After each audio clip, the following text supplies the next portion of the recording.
How's it going, everybody? Today I wanted to show you another one of my training day videos. Before I get into that, I want to talk a little bit about how I've gotten to where I am as far as training. So if you go back on this channel about a year ago when I rebooted this channel, you'll see one of my training videos and you'll see a lot of similarities into the way I currently train. The reason for that being is that was already, the training I was doing before was already rooted in an evidence-based approach where I may have done some things hit or miss, but that was what Stan Efferding had shown me when I worked with him. And essentially I've just been refining that process coming to this point. I do have a training coach now. His name is Jared Feather and he works with Renaissance Periodization. The way that came about is after I worked with Stan, while I was working with Stan, I was doing some research in some of the methods that he'd showed me, and I realized I came across Renaissance Periodization, Mike Israel, and then Jared Feather, and I realized that their approach was much more refined, it was much more sustainable, and it was rooted in evidence, and everything made a ton of sense. And a lot of those pitfalls were resolved by them using an evidence-based approach in their methodology. So I actually got some opportunities to speak with Mike. We did a podcast together, it's on this channel. And then I reached out to Jared in November. My plan was always being to work with him after I stopped working with Stan. I started using some of their methodologies, then I actually used their templates. And the goal was to work with Jared. One of the areas where I felt I was lacking the most was training. I still currently do my own nutrition and I'm doing okay with that. But I really wanted to refine my training because I feel like that's what had been limiting me over the last year or so. Something that I could have done definitely better. Reached out to him and we clicked really well, and I realized that a lot of our ideologies lined up. So I think that's a great way to identify that someone might be a good coach, is you guys kind of see eye to eye on things.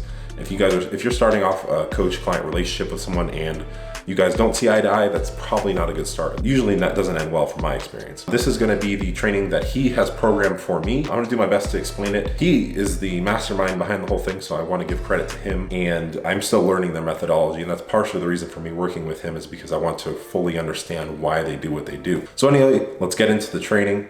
As far as the training that I did here, this is going to be a mixed workout. Pretty much all my workouts are mixed right now. The focus currently is to bring up my chest, shoulders, arms, and hamstrings. So that's the prioritized muscle groups of this training program. A lot of the time pretty much all the time, those muscles get put first in the workout in order to give them the most emphasis. And that's how Jared has programmed it. So first of all, as far as my warm up, I usually just start with over and backs of the band. That's enough to get my shoulders warmed up usually. If I feel like my back is tight on a specific day, I might do the Stuart McGill's Big 3, which consists of bird dogs, planks, and curl-ups.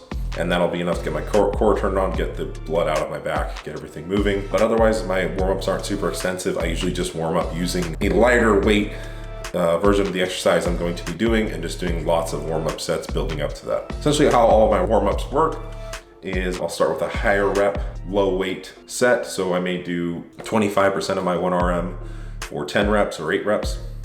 Then I may go on to 50% of my 1RM for 4 to 6 reps. Then I may go to 75% of my 1RM for about 4 reps. And then 90% of my 1RM for 2 reps. Then will be my working set. Depending on how much load I'm using, I may do less of those sets. And later on the workout, I may do less warm-up sets. Here we were doing the incline Smith bench press. And let me pull up my training program here. I wanted to say we are on week 4 of the training program here. The way the program works is he has me on a 5-to-1 paradigm right now, so that'd be 5 weeks of periodization, 1 week deload. We actually are extending it currently because of holidays and stuff like that, but normally it would look like a 4 or 5-to-1, meaning 4 or 5 weeks of periodization, 1 week deload. So this was initially intended to be a 5-to-1, it looked like. So this would be week 4. I was training at a 2 RAR in all sets, 2 repetitions of reserve.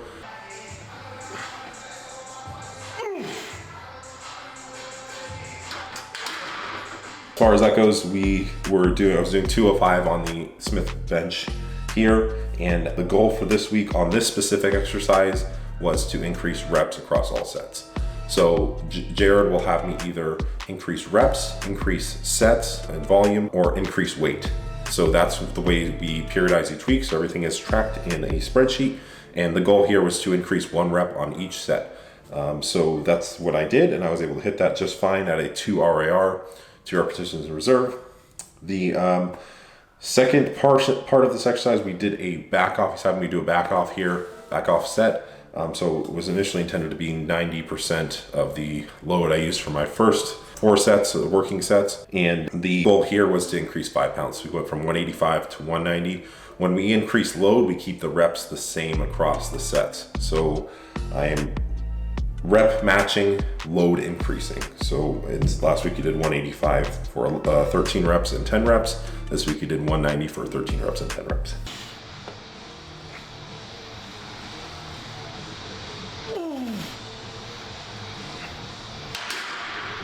The next thing we went on to was a skull crusher. Jared instructed me to, as far as I do the skull crusher, I used to come to straight up and down. He was telling me to first of all tuck my elbows in and also bring my my hands almost down towards my the top of my head. So at the extension, the bar is out here, but we actually dip the elbows down, load the triceps, push them in consciously. And I also, one thing I wanted to mention is using a standard range of motion. So I would tap the bar on my head and then come to full extension. One thing that's really important when you are using a progressive overload program is standardizing that range of motion. If that range of motion is not standardized, what can happen is you can come, an inch above your head and you come almost to lockout, and then say you increase the load by 5 pounds, but you also don't have a standardized range. So what can happen is you could come up higher and not come as far as extension as you were prior. And you can keep shortening and shortening the range, thinking you're getting stronger, but you're actually just shortening the active range of motion, which would be limiting your growth potential. So I try to, when I can, have these proxies of measurement as far as like where the bar is going. If I can tap it on my body somewhere, have this thing where I don't really need to think about it, but it just goes here and here. And that's one thing about using a full range of motion, is just using whatever your body is capable of as far as that range. And contrary to popular belief, as far as locking out, as long as you're using a load that you can handle appropriately, there is no detriment to locking out, and there's actually a benefit for hypertrophy to locking out a muscle at the extension on things like bench press and tricep extension, shoulder press, and things like that. So that's something that I see a lot of people get worried about. It's totally fine if you're using a load you can handle. Those videos when people are doing leg presses, they are doing way too much weight and they're doing quarter reps, and that's when they hyperextend their knees. They're using a weight they can't even handle in the first place. So keep that in mind and stop watching stupid gym fails and maybe look at the evidence-based people when you're looking for workout advice. I think you basing your training advice off of a gym fail video is probably not the smartest thing. Anyway, the next exercise we did here would be the barbell upright row. And as far as that goes, again, as far as standardizing the range, I'm trying to come up to the top of my head. I'm trying to keep my elbows to lead. It becomes very difficult when using anything but the bar for myself to actually keep my elbows up all the way, and I think my range is a little limited. I'd probably only bring the bar here. So this is one where it's a little tricky. I think it depends on the individual. So I actually bring it up here, and I will actually use kind of my forearm and my wrist to get it up this high. The reason why I'm okay with doing that and not doing this and coming out as high is because I still only feel the stimulation in my deltoids and my traps. If I were to be pulling up this high and feeling it my biceps and my forearms, maybe keeping the range down here would be smart. But I feel like I get an extra benefit bringing it up to here. I standardize the range by coming right above my eyes, and I get extra stimulation from it. So I don't see a downside in that specific situation. So that's one thing to keep in mind, that the range of motion is going to be based on the individual, their needs, their physiology. And as far as this exercise goes, the goal this week was to increase reps across all sets. So we're adding 1 rep each set on the upright row this week. And then the last one I did this week was a calf raise on the leg press. One really simple thing as far as training calves, and I learned this one doing John Meadows' programs and working under Mountain Dog, is just working the stretch. And I understand that now with how important full range of motion is, but making sure you come all the way down, getting a full stretch on your calves, coming all the way up onto the tips of your toes, and not bouncing the weight around, not doing quarter reps, things like that. A lot of people will say, oh, I have a hard time growing my calves. And then you watch them train their calves and they do these bouncy style reps where there's no stimulation going on really. You want to be conscious of that. As long as you're using a weight you can handle, you'll be surprised at how much weight you can actually use for calves. I use sometimes, I think I use like 90 pounds on the standing calf leg press. On the standing calf, and on this I'm only using about 200 pounds, 210 I think. We've had my calves at a maintenance volume this whole training block, and I've had it at maintenance volume for months.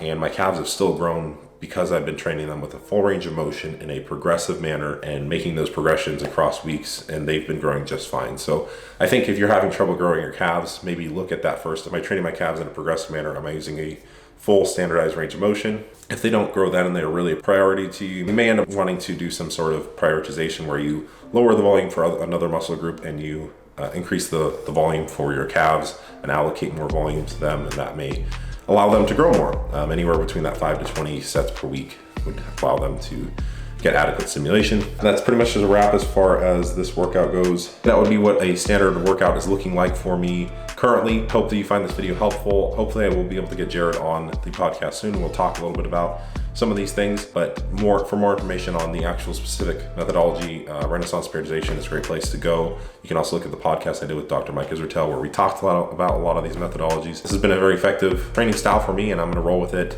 until I'm probably gonna roll with it the rest of my career at this point, because it's been the most effective, consistent, sustainable programming that I've done ever. You know, the only thing may change is that more evidence comes out and we're able to refine the training even further. But yeah, so that's what I'm currently doing for training. I want to give you a little insight. I actually have another one that I shot that'll probably be going up the next couple weeks here too. If you enjoyed the video, please like, comment, subscribe, all that good stuff. If you have any input or have any further questions about my training, just leave it down in the comments. I appreciate you watching the channel. I want to wish you all a happy holidays. I'll talk to you soon. Thank you all for watching. If you haven't already, please hit subscribe, like the video, and check out the description for links to all of my other services such as coaching and apparel. Thanks.